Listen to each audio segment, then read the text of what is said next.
정부가 가계대출 고삐를 죄는 사이 이번에는 기업 대출이 가파르게 늘고 있는 것으로 나타났습니다. 그 이면에는 대출 규제를 피해가려는 이른바 꼼수 대출이 숨어 있다고 하는데 정치경제부 전민정 기자와 짚어보겠습니다. 정 기자, 기업 대출이 얼마나 많이 늘었습니까? 네, 지난달 말 기준으로 기업 대출은 역대 최고치를 찍었습니다. 9월 말보다 10%, 그러니까 10조 원이나 넘게 늘어서 1,060조 원에 달했는데요. 예. 통계 작성을 시작한 이후에 가장 큰 폭으로 증가한 셈입니다. 네, 같은 기간에 가계대출은 5% 늘었는데요. 이것과 비교해서도 큰 폭의 증가세입니다.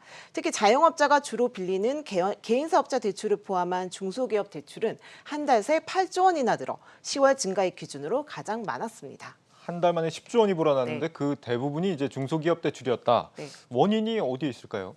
네, 금융당국이 가계대출 고삐를 많이 재고 있지 않습니까? 그래서 예. 풍선 효과로 은행들이 기업에 대한 대출을 늘린 영향이 컸다고 할 수 있습니다.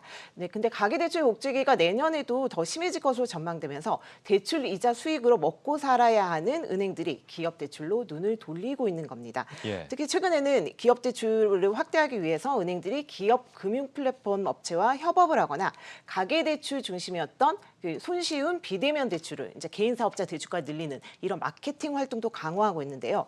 또 그 기업 대출이 늘어난 데에는 대출 실수요자들이 규제가 덜한 개인 사업자 대출에 몰리고 있는 것도 한몫을 했습니다. 네, 실제 가계대출 규제에 주택담보대출이라든지 신용대출과 같은 개인 대출이 막히자 손쉽게 이제 물건을 여러 개만 올리면 이제 사업을 할 수 있는 오픈마켓이나 그리고 또 그 네이버 스마트 스토어 이런 거 같은 걸로 네. 이제 사업자를 등록을 하거나 아니면 대리운전도 이제 사업자로 많이 등록을 한다고 해요. 그렇습니까? 이렇게 해서 이제 개인 사업자를 받으면 이걸로 주담대를 이제 받는 편법 대출이 늘고 있는 겁니다. 가계대출이 어려워지니까 대출을 네. 더 받으려고 개인 사업자 등록까지 네. 한다는 건가요? 이게 실제 가능한 겁니까? 네, 먼저 화면을 한번 보실까요? 예. 네, 보시면 한 부동산 관련 인터넷 커뮤니티에 올라온 글인데요. 9억 원이 넘는 아파트에 거주 중인 사람이 금융당국의 DSR 규제 때문에 신용대출을 더 받기가 힘들자 개인 사업자를 내서 주택담보대출을 받을 수 있는지 문의하는 내용입니다. 네. 네, 이처럼 부동산 커뮤니티나 채무고민 상담 커뮤니티에서는 개인 사업자 등록을 해서 대출금을 더 확보하는 방법을 안내하거나 관련 문의를 하는 것들을 심심찮게 볼 수 있습니다. 은행에서 대출을 해줄 때 네. 실제 개인 사업자인지 아닌지 확인 같은 걸 할 거 아닙니까? 그렇죠. 뭘로 보통 확인을 해요? 네. 개인 사업 근데 사업자 등록증만 사업자 있으면 등록증만 된다고 있으면? 합니다. 근데 사업자 등록증 어. 받는 게 생각보다 쉽다고 하는데요. 그래요? 이게 이제 세무서를 방문해서 주민등록번호하고 개업일만 이제 입력을 한 후에 상호와 사업 종류 등 이제 간단한 질문에 대답을 하면 10분 안에 뚝딱 만들 수 있다고 합니다. 예. 네, 이런 허점을 이용해서 이제 이금융권에 등록된 대출 모집인은 물론 상담 플래너를 자처한 이제 대출 브로커까지 등장해서 편법적인 개인 사업자 주담대를 알선하고 있는 겁니다. 네, 더욱이 매출이 있는지 없는지 이제 금융기관이나 금융당국이 일일이 확인을 할 수 없잖아요. 예. 이제 그런 거를 악용하고 또 사업자 등록 휴폐업은 신고제로 운영된다는 점도 이제 악용되고 있는 거죠. 예. 네, 그래서 현재 저축은행과 상호금융권에서는 주택을 담보로 개인 사업자 대출을 받으면 주택 시세의 80에서 90%까지 빌릴 수가 있는데요. 일부 저축은행 지점은 사업자 등록만 있으면 실제 사업하는지를 따지지도 않고 담보에 따라서 LTV 100%까지 대출을 하는 경우도 있다고 합니다. 네, 제가 커뮤니티 댓글도 직접 찾아봤는데요. 한 이금융권 대출 상담사는 대출 한도 최대 80%까지 가능하다. 규제 지역도 70%까지 대환 대출이 가능하다.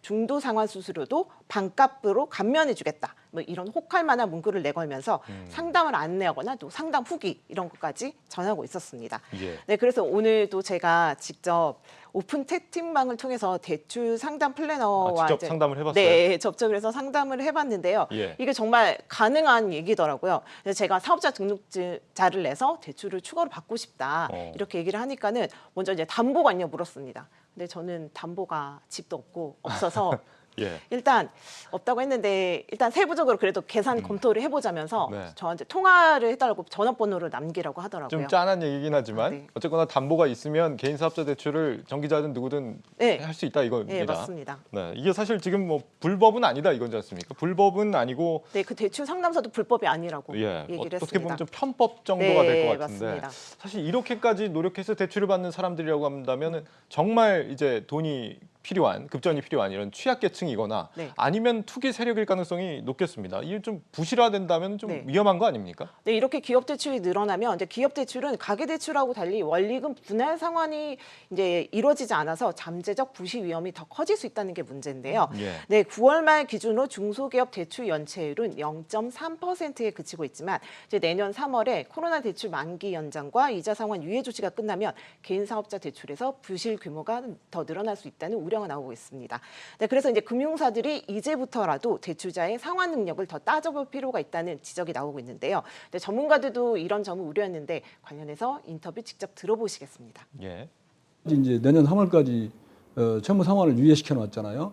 그게 이제 몇 조 원씩 되는데 결국 그거는 금융회사의 부담으로 갈 수밖에 없고 충당금이나 이런 것이 적립이 제대로 안 됐다 보면 분식이 돼버려 가지고 결국은 이자를 내지도 못하는데 회계는 분식 정상이야 정상. 나라를 시끄럽게 했던 저축은행 사태 이런 것들이 올 수도 있다. 네, 투기 수요하고 비실 수요를 잡기 위해서 정부가 가계대출 규제 강도를 높였지만 쉽게 개인 사업자 대출을 받은 이들이 부동산 투자에 더욱 열을 올리는 대출 규제의 역설이 나타나고 있는 현실이 우플 따름입니다. 네. 어떻게 보면 규제를 잘 지키는 선량한 시민들이 역차별을 당하는 네. 셈인데 당국이 빨리 조치를 취해야겠습니다. 전민정 기자였습니다. 잘 들었습니다.